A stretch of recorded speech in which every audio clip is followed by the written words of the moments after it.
Habari za jioni mtazamaji wa Channel 10 Plus popote pale ulipo, ni matumaini yangu umeshinda salama. Nikukaribishe vyema kwenye wasaa wa habari ndani ya Channel 10 Plus. Mimi ni Fatma Hassan, tuanze na habari za ndani. Watoto watatu wa familia moja wamefariki dunia huku wazazi wao ambao ni baba na mama wakijeruhiwa vibaya baada ya nyumba yao kuteketea kwa moto unaodaiwa kusababishwa na mlipuko wa mafuta ya petroli yaliyokuwa yamehifadhiwa ndani ya nyumba hiyo katika kijiji cha Wangahu kilichopo wilayani Handeni mkoani Tanga. Kutoka Handeni, Ernest Mbezi anaripoti.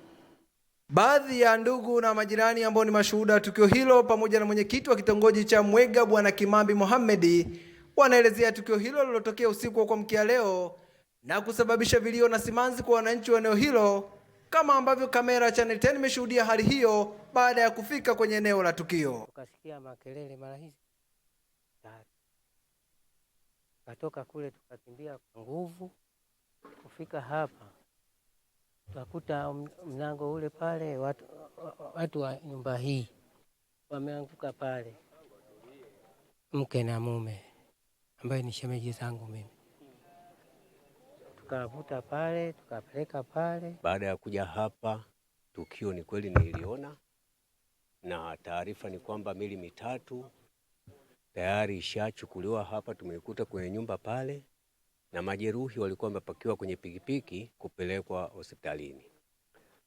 Baada ya hapo nikatoa taarifa kwa uongozi nao wakasema na sisi tuko njiani tunakuja na polisi kwa ajili ya kudhibiti, kuhakikisha na vipimo zaidi. Mkuu wa Jeshi la Zimamoto na Uokoaji wilaya Handeni Afande Ramadhani Matipwili anaelezea chanzo cha moto huo, huku afisa mtendaji wa kata ya Kitumbi Bwana Hamisi Kipanga akisema kuwa tukio la aina hiyo ni mara ya pili kutokea kwenye kata hii na kutoa wito kwa wananchi. Uchunguzi wa haraka umebaini kwamba chanzo cha tukio hili la moto ni uhifadhi holela wa mafuta ya petroli ambayo ilikuwa imehifadhiwa ndani, na bahati mbaya ndani palikuwa na jiko la kuni ambalo lilikuwa lina moto. Kwa kama unavyojua sasa, ile reaction kati ya moto na petroli kidogo ikaja ikasababisha moto. Tukio hili tulilipata mwaka juzi, tukapoteza tena vijana watatu katika kijiji cha Kitumbi, kitongoji cha Tewe. Hivyo tunaendelea kutoa elimu na kuwaelimisha wanajamii wetu kuchukua tahadhari, kutenganisha kati ya mafuta, nyumba ya mafuta, kama mtu anafanya biashara ya mafuta ndogo ndogo au mtu anafanya biashara hii ya mashine ya kusagisha kwa kutumia mafuta, wachukue tahadhari ili kuweza kuepukana na matatizo haya. Kwa upande wake, mganga mfawidhi wa hospitali ya halmashauri ya wilaya Handeni Dr. Abdulmajid Makoe anakiri kupokea miili ya marehemu na kuelezea hali za majeruhi wa tukio hilo la moto. Tumepokea maiti za watoto watatu ambao wanaokadiriwa kuwa miaka 6 wa kiume, lakini pia mwingine miaka 4 wa kike na mwingine mwaka mmoja pia ni wa kike. Majeruhi hawa wamepatiwa huduma ya kwanza, lakini pia tumewapa rufaa kwenda katika hospitali ya mkoa wa Bombo kwa ajili ya matibabu zaidi. Mungu aziraze roho za marehemu mahali pema peponi, amin. Kutoka wilayani Handeni mkoani Tanga, mimi ni Ernest Mbezi, Channel 10. Wakulima wa zao la korosho wilaya ya Nanyumbu mkoani Mtwara kutifua ardhi vizuri wakati wa kulima mashamba kuwezesha mikorosho maji yaweze kupenya vizuri ardhini kutokana na mamlaka ya hali ya hewa kutangaza kuwa mvua zitakuwa za wastani hadi chini ya wastani katika maeneo hayo. Mwanahabari wetu Adam Malima kutoka mkoani Mtwara anaarifu zaidi. Katika kipindi hiki cha mvua, mikorosho ndiyo hukua, wajitengenezea chakula chake na kukihifadhi kwa ajili ya matumizi wakati wa uzaaji. Mamlaka ya hali ya hewa TMA inaeleza kuwa msimu huu wilaya Nanyumbu mkoani Mtwara itapata mvua za wastani hadi chini ya wastani, mvua ambazo ni chache kwa kilimo cha korosho. Utabiri kwa ujumla unaonyesha wilaya ya Nanyumbu mvua ziko wastani mpaka chini ya wastani. Kwa hiyo wataalamu wa kilimo wanatakiwa taarifa hii waweze kuielezea kwa kina kwa wananchi ili waweze kujua ni athari gani ambazo zitajitokeza kwenye zao la korosho. Kutokana na uchache wa mvua, mikorosho haitopata maji ya kutosha, hali ambayo inafanya bodi ya korosho kuwapatia elimu maafisa kilimo katika wilaya Nanyumbu ili kwenda kuwaelimisha wakulima kutifua ardhi kwenye mashamba yao, hatua ambayo itasaidia maji ya mvua kupenya kwenye ardhi na mikorosho kujipatia maji ya kutosha. Kwamba kuwashauri wakulima kuhusu kutibulia mashamba yao ili maji hizi mvua zinazonyesha ambazo ni chache ziweze kuingia chini kwenye mmea. Lakini pia mmea uweze kupata maji ya kutosha ili uweze kuzalisha. Lakini jambo lingine ni kuhusu kufanya usafi wa mashamba ambalo ni kuendelea kutoa magugu, vichaka pamoja na mabaki ya mazao. Kutokana na hivyo tunatarajia kwamba safari hii machipukizi yataanza, mikorosho itaanza kutoa maua na machipukizi mapema. Kwa hiyo wakulima wajiandae mapema kuna viuatilifu.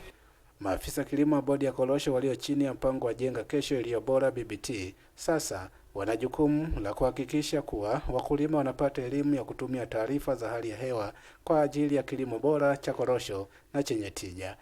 Vitu ambavyo tumekuwa miongoni mwavyo kuwahamasisha wakulima ni kwenye swala zima la utibuliaji wa mikorosho, kupogolea, kufanya grafting, ubebeshaji wa mikorosho, ambapo ni pamoja na kuhamasisha wakulima kutibulia mashamba yao ili kusudi kuwezesha maji kuingia ndani ya udongo. Kutoka Nanyumbu mkoani Mtwara, Domalima cha Dareteni. Mwanamume mmoja aliyefahamika kwa jina la Eric Charles Abel mwenye umri wa miaka 40, mkazi wa mtaa wa Msalala Road, halmashauri ya manispaa ya Geita, amekutwa amefariki dunia ndani ya chumba chake alichopanga, ambapo amekutwa amejinyonga kwa kutumia kamba, huku akiacha ujumbe unaoelezea mgawanyo wa mali zake. Taarifa zaidi na Mrisho Sadiki kutoka Geita. Tukio hili limegundulika baada ya mmiliki mwenye nyumba kujaribu kugonga mlango wa chumba chake bila kuitikia kwa muda mrefu. Hivyo akaamua kumuita balozi wa mtaa, na baada ya kuvunja mlango walikuta akiwa amejinyonga. Basi tukatoka huko na balozi, tukaenda nyuma ya dirisha, pasua dirisha tuangalie mtu yuko wapi. Hatumuoni kitandani. Kwa hiyo yuko wapi? Sasa mbona hata kitanda chake hicho hapo tunakiona lakini mtu haonekani? Haonekani. Basi tutafuta sasa. Balozi aseme sasa tafuteni nani tubomoe huu mlango tuangalie kilichomo ni nini. Labda yumo anaumwa. Akasema sawa. Bomoa mlango. Ndio tunamuona yuko amejining'iniza juu ya dari. Bomoa mlango, nimebomoa. Baadaye nikawa nimefanikiwa. Baada ya kubomoa nikaangaza ndani, sikuingia. Baada ya kuangalia baadaye ndo nikawa nimemwona huyo kijana amejinyonga. Baada ya kumuona amejinyonga, kabidi sasa nimpigie simu mwenyekiti. Ambia mwenyekiti, tukio liliopo huko kijana tayari ameshajinyonga. Sidhani kama hiyo ni sehemu moja ya kuondoa tatizo. Kwa kweli mimi sijapenda. Hiki kitu kimehuzunisha sana, na pia kimetuhuzunisha sana mtaa wa Msufini. Hususan vijana wetu tunaotegemea ndio wanafanya mambo kama hayo. Sisi tulikuwa tunarudi nyumbani tu, tunakwenda kukaa.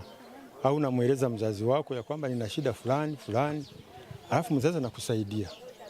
Lakini kujichukulia uamuzi sio jambo zuri. Katika chumba hicho umekutwa ujumbe ulioandikwa kwenye karatasi kwa kalamu ya wino wa bluu ukisema mali zake zote ape mama yake na simu yake ape mwanamke aliyemtaja kwa jina la Janeti. Na kuepuka kufanya maamuzi hayo ambayo kimsingi yanawaacha watu na maswali mengi. Kwa sababu ninapozungumza hivi unaweza kaangalia mambo yote aliyoyaandika pale hayaonyeshi kabisa ni nini ambacho ndio kimesababisha, zaidi ya kuelekeza tu vile vitu vitumikeje na masharti tu kwamba hiki apewe fulani. Kwa mfano amesema simu apewe, sio alikuwa na mchumba wake, umenielewa? Na mimi nitamuona tu, kwa sababu tutajitahidi kuambia wale ndugu wote waliotajwa pale kabla tutakabidhi vitu tuwaone. Jeshi la polisi limefika eneo la tukio na kuchukua mwili wa marehemu na kuupeleka hospitali ya manispaa ya Geita kwa ajili ya uchunguzi wa kitabibu, na juhudi za kumtafuta kamanda wa jeshi la polisi mkoani Geita ili kujua undani wa tukio hili zinaendelea. Kutoka Geita, mimi ni Mrisho Sadik. Rais wa Zanzibar na mwenyekiti wa Baraza la Mapinduzi Dr. Hussein Ali Mwinyi amesema ataendelea kuvimarisha vikosi vya ulinzi na usalama kwa kuvipatia vifaa vya kisasa ili kutekeleza majukumu yao ya kiulinzi na kiusalama kwa ufasaha ndani na nje ya mipaka ya visiwa vya Unguja na Pemba. Tupate taarifa kamili. Kauli hiyo ya Rais wa Zanzibar na mwenyekiti wa Baraza la Mapinduzi imetolewa na Waziri wa Nchi Ofisi ya Rais, Tawala za Mikoa, Serikali za Mitaa na Idara Maalum za SMZ, Idrisa Kitwana Mustafa. Ni katika hafla ya utiaji saini mkataba wa ushirikiano uzamiaji kibiashara kati ya KMKM na kampuni ya vifaa vya uvuvi ya Zanzibar Marine and Service Limited. Hafla hiyo imefanyika kambi ya KMKM kama. Serikali itaendelea kuvimarisha vyombo vyake vya ulinzi na usalama kwa kuvipatia vitendea kazi na mafunzo ili muweze kutekeleza majukumu yenu kwa urahisi na mafanikio. Aidha, Waziri Kitwana anasema serikali imeridhishwa na mashirikiano hayo na yataimarisha kazi za KMKM za ulinzi, uzalishaji na ujenzi wa miundombinu kwenye miradi ya majini. Miradi mbalimbali ya kimkakati yenye kazi za chini ya bahari inaenda kunufaika kupitia ushirikiano huu, kama vile miradi ya mafuta, gesi, nishati, umeme na maji. Mkuu wa KMKM Komodo Azana Hassan Msingiri amesema makubaliano ya ushirikiano mbali ya kulenga kukiongezea ujuzi kikosi cha KMKM, pia ni mikakati ya kujimarisha kiuchumi. Makubaliano ya kufanya kazi za kibiashara za uzamiaji chini ya maji, commercial diving. Kikosi kitaendelea kwa kushirikiana na wabia wetu. Tutafanya kazi mbalimbali za miradi ya chini ya bahari. Huwezi kufanya kazi kwa mfano za pipeline, maboya bila ya certified kutoka BV. Sisi tunazo. Wamekuja Faransa kuja kufanya auditing hapa, wakasema Zanzibar Marine ina uwezo wa kufanya kazi. Kasim, Channel 10, Zanzibar. Mashambulizi yaliyofanyika katika soko kuu la kitongoji cha Sudre huko Kordofan katikati mwa Sudani yamesababisha vifo vya watu wasiopungua 28 na kujeruhi makumi ya wengine. Hayo yameelezwa na kundi moja la kutetea haki za binadamu linalofahamika kama mawakili wa dharura na kutahadharisha kuwa idadi ya vifo huenda ikaongezeka. Kundi hilo limelaani shambulio hilo la droni dhidi ya raia huko Kordofan kaskazini na kutaja kuwa tukio hilo linaonyesha kuwa hali inazidi kuwa mbaya huko Kordofan. Hayo yameripotiwa wakati vita kati ya jeshi la Sudan na wapiganaji wa RSF vikikaribia kutimiza miaka mitatu, huku Umoja wa Mataifa ukikadiria kuwa watu 40,000 wamepoteza maisha na wengine zaidi ya milioni 12 wamekuwa wakimbizi.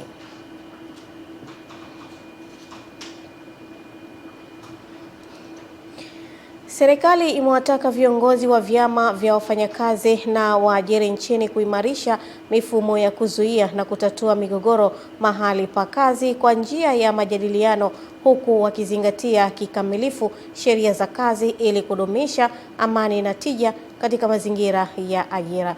Kutoka Dodoma, mwandishi wetu Roda Simba anaarifu zaidi. Kauli hiyo imetolewa jijini Dodoma na Waziri wa Nchi Ofisi ya Waziri Mkuu, Kazi, Ajira na Mahusiano, Bwana Deusi Sangu, wakati wa kikao na viongozi wa vyama vya wafanyakazi, waajiri na shirikisho, akieleza kuwa lengo kuu la uwepo wa vyama ni kushiriki kikamilifu katika ukuzaji wa uchumi na ustawi wa jamii. Katika muktadha wa mahusiano, serikali ya awamu ya 6 inatambua kuwa waajiri na wafanyakazi ni washirika, partners wa maendeleo na si wa mahasimu. Hivyo ni wajibu wetu sote kuhakikisha tunajiimarisha kwenye eneo la kuzuia migogoro, na pindi migogoro inapotokea inatatuliwa kwa majadiliano ya pamoja, collective bargaining. Tunapoelekea mwaka 2050 ambao tumeshaanza safari yake, tunataka kuona mabadiliko kutoka kwenye utamaduni wa kushindana au kupambana au kugombana kwenda kwenye utamaduni wa kushirikiana kwa ajili ya kuleta tija kwa maana ya productivity. Aidha, Waziri Sangu amewataka viongozi hao wa vyama vya wafanyakazi kujiendeleza kielimu na kuwapa wanachama wao mafunzo yatakayowawezesha kukabiliana na mabadiliko ya teknolojia na tabia nchi yanayoathiri ulimwengu wa kazi. Ulimwengu wa kazi sasa unakabiliwa na mabadiliko makubwa ya teknolojia. Tunasema digital transformation. Na mabadiliko haya ya tabia ya nchi, mambo haya yanaathiri mifumo ya ufanyaji kazi na hata namna bora ya kushirikiana. Ni lazima tuandae nguvu kazi yetu kukabiliana na mabadiliko hayo. hususan vijana na sisi wenyewe bila kubaki nyuma, kupata ujuzi wa kisasa utakaowezesha kushindana katika soko la ndani na soko la kikanda. Na wahimiza viongozi wa vyama vya wafanyakazi, pia nisisitize kwa chama cha waajiri, kuendelea kujielimisha na kutoa elimu kwa wanachama wenu kuhusu umuhimu wa kuongeza tija na uadilifu mahala pa kazi. Kupitia tija pekee tunaweza kupambana na changamoto ya ukosefu wa ajira na kuhakikisha kuwa azma ya nchi yetu ya kuwa na nchi ya kipato cha juu cha takriban pato la taifa la dola za Kimarekani trilioni 1 ifikapo 2050 inatimia kwa vitendo na si kwa maneno. Kutoka Dodoma, Roda Simba, Channel 10. Viongozi wa Afrika wameonya kuwa bila ufadhili wa haraka na utashi wa kisiasa, ugonjwa wa malaria utaendelea kupoteza maisha na kupunguza maendeleo katika bara zima, kwani ufadhili wa kimataifa unapopungua, gharama itapimwa katika maisha ya binadamu. Lulu Ali anatusimulia zaidi. Hayo yamesemwa katika mkutano wa kilele wa Umoja wa Afrika uliomalizika hivi punde mjini Addis Ababa, huku viongozi wakitoa wito wa uwekezaji wa haraka wa ndani kumaliza ugonjwa huo katika bara zima. Rais wa Botswana na mwenyekiti wa muungano wa viongozi wa Afrika wa malaria, Doma Boko, amesema iwapo kutaruhusiwa kupunguzwa kwa ufadhili wa malaria kwa 30% kuendelea, kutatabirika vifo vya ziada 397,000 ifikapo 2030, huku 75% yao ikiwa ni watoto chini ya umri wa miaka 5. Licha ya maendeleo mashuhuri katika bara zima katika miaka iliyopita, ugonjwa huo unaendelea kuwa tishio kubwa, ukiweka mamilioni ya maisha hatarini, ikiwa ni kulingana na ripoti ya maendeleo ya malaria ya AU mwaka 2025, huku kesi milioni 271 za malaria zikirekodiwa barani Afrika 2024, karibu na vifo 600,000. Wakielezea kutokomeza malaria kama nguzo ya maendeleo na utulivu wa Afrika, viongozi hao walizitaka nchi wanachama wa AU kuanzisha mabaraza ya kitaifa ya malaria ili kuendesha ufadhili wa ndani. Lula Ali, Channel 10+.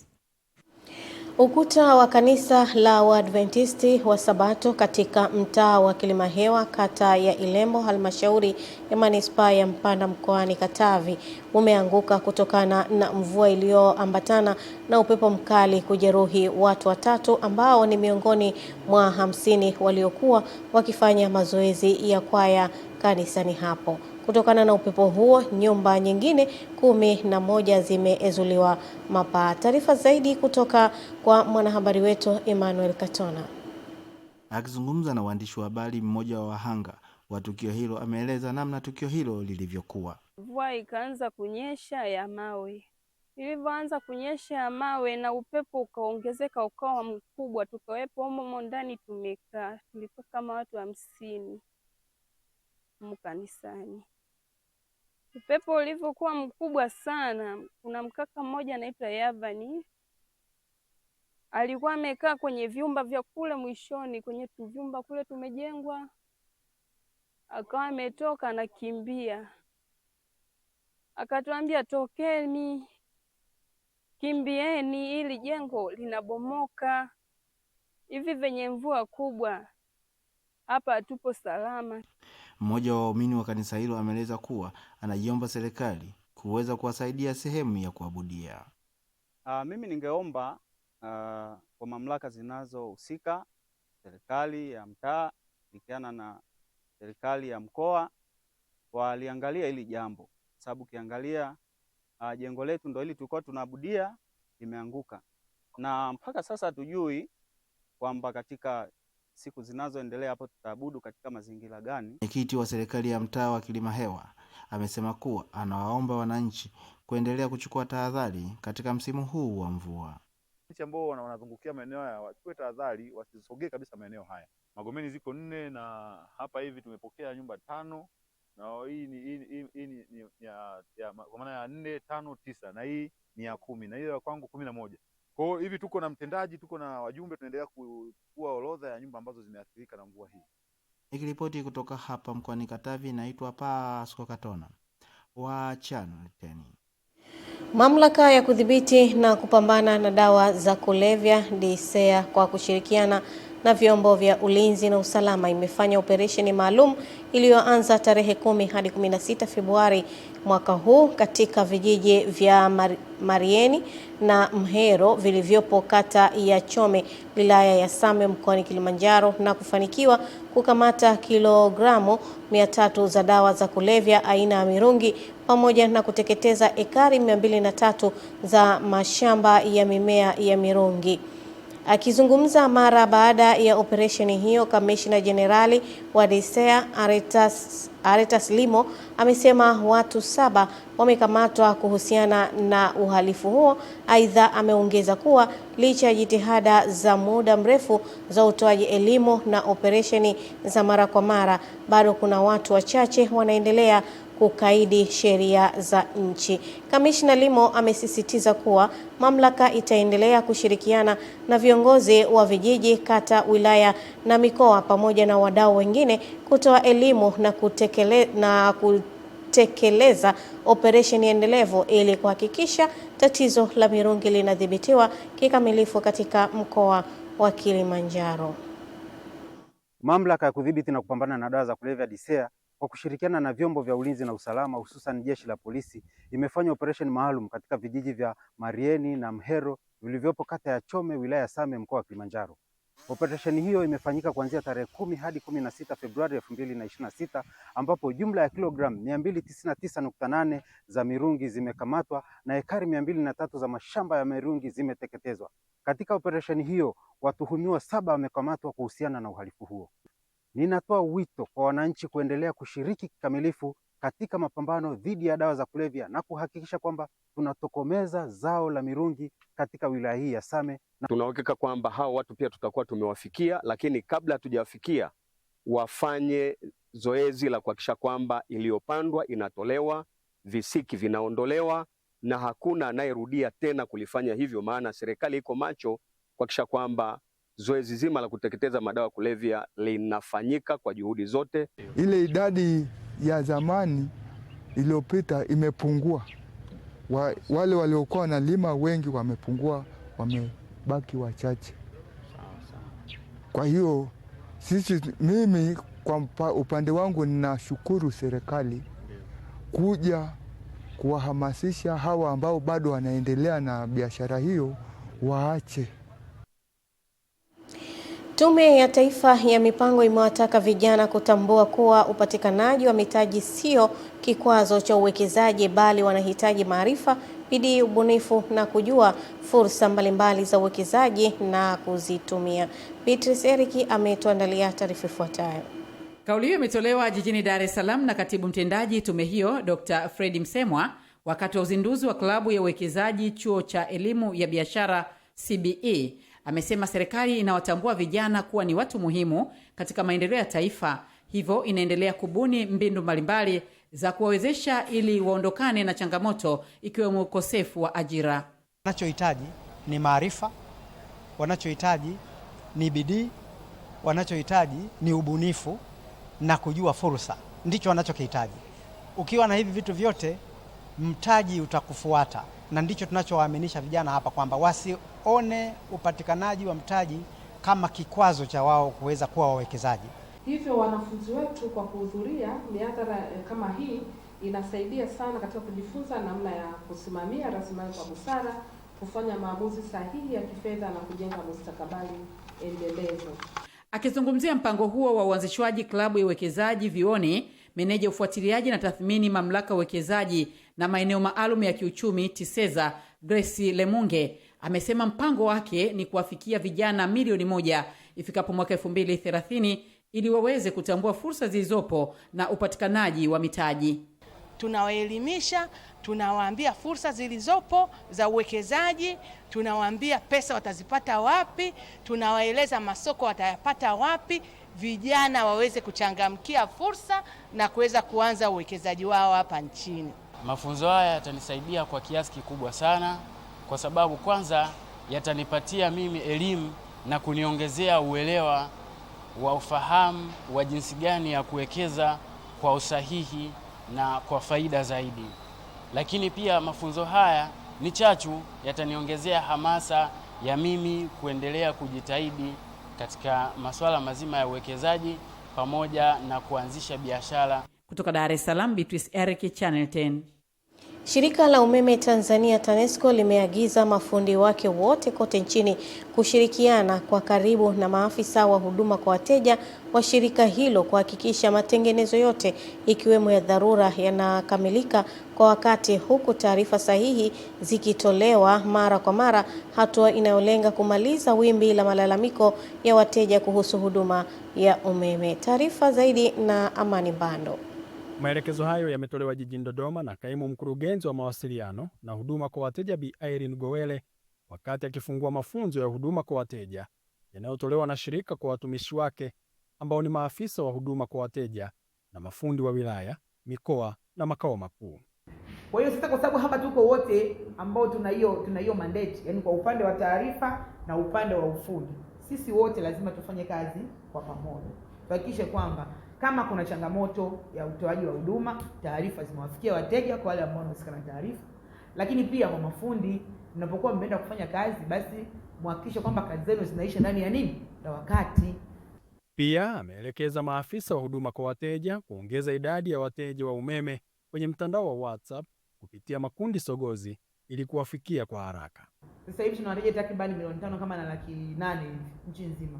Lakini makundi yetu ya WhatsApp yana wateja kama 400,000. Tukiweza kufikia angalau robo ya wateja wako, una uhakika unawafikia kupitia WhatsApp. Hawa wengine utaweza kuangalia unawafikia kwa njia za back SMS. Kwa upande wake, mratibu wa mafunzo hayo Sofia Tungaraza ameeleza matarajio ya shirika baada ya mafunzo yanayotolewa kukamilika, huku baadhi ya washiriki wakibainisha namna watakavyoyatumia kama nyenzo ya kuwahudumia wateja kwenye maeneo yao. Kwa sababu hawa ni aina mbili za wafanyakazi, lakini wanafanya kwenye dawati moja kwa kushirikiana. Kwa hiyo tuliona ni vyema wote waje kwa pamoja, wapate uelewa kwa pamoja, ili wakirudi kule wawe wote la lugha moja katika kutoa huduma. Kutokana na jinsi TANESCO inavyozidi kuendelea na jinsi huduma zinazidi kuwa bora, na kwa mafunzo haya yatatusaidia sana kuisogeza TANESCO kwa jirani zaidi na wateja. Mafunzo haya ni muhimu kwa kada zote, nikiwa na maana ya mafundi na hadi sisi watoa huduma, kwa sababu wote tunakutana na wateja. Especially mafundi ni lazima awe atumie, yani amhudumie mteja kwa weledi wa hali ya juu. Amani Mbando, Channel 10, Dodoma.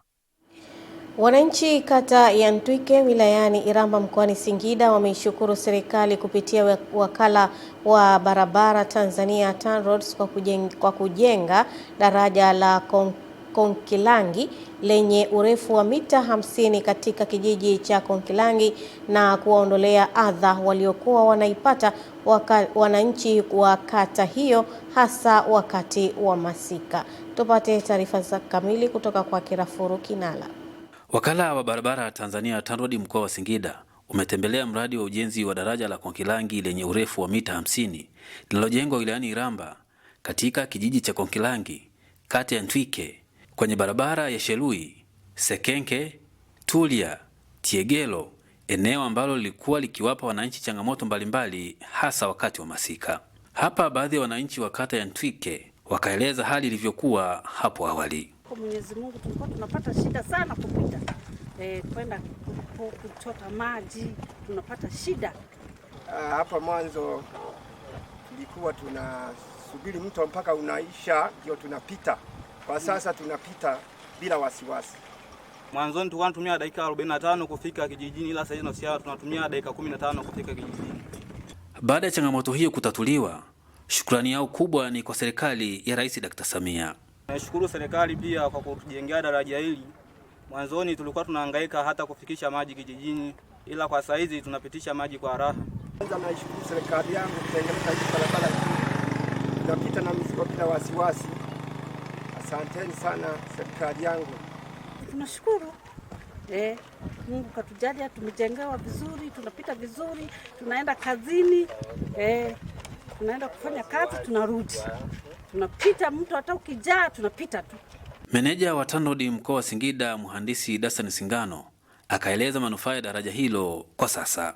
Daraja hili kukamilika kwake imekuwa ni kichocheo kikubwa cha uchumi wa maeneo haya ya wilaya ya Iramba na mkoa wa Singida kwa ujumla. kwenye shughuli za usafirishaji wa watu, bidhaa za mashambani, za uvuvi, za viwanda. Kama unavyofahamu, eneo hili la Konkilangi ni eneo ambalo lina wachimbaji wa madini. Kwa hiyo kukamilika kwa daraja hili kutarahisisha shughuli za uchimbaji wa madini vile vile za kuendeleza uchumi wa mwananchi mmoja mmoja pamoja na taifa letu kwa ujumla. Mhandisi Singano pia akatoa wito kwa wananchi kutunza miundombinu ya daraja hilo. Natoa wito kwa wananchi wa maeneo haya na Watanzania kwa ujumla, tutunze hii rasilimali ambayo serikali imetoa fedha nyingi, karibu shilingi bilioni 7 kwenye ujenzi wa daraja hili pamoja na miundombinu yake. Ni waase kwamba watunze miundombinu, wasiibe alama hizi za barabarani tulizoziweka. Kutoka wilayani Iramba mkoani Singida, Rafuru Kinala, Channel 10. Naam, asante Rafuru Kinala kwa taarifa hiyo, na taarifa yake basi inatupa nafasi kwenda kuziangaza habari za biashara na uchumi. Endelea kusalia nasi.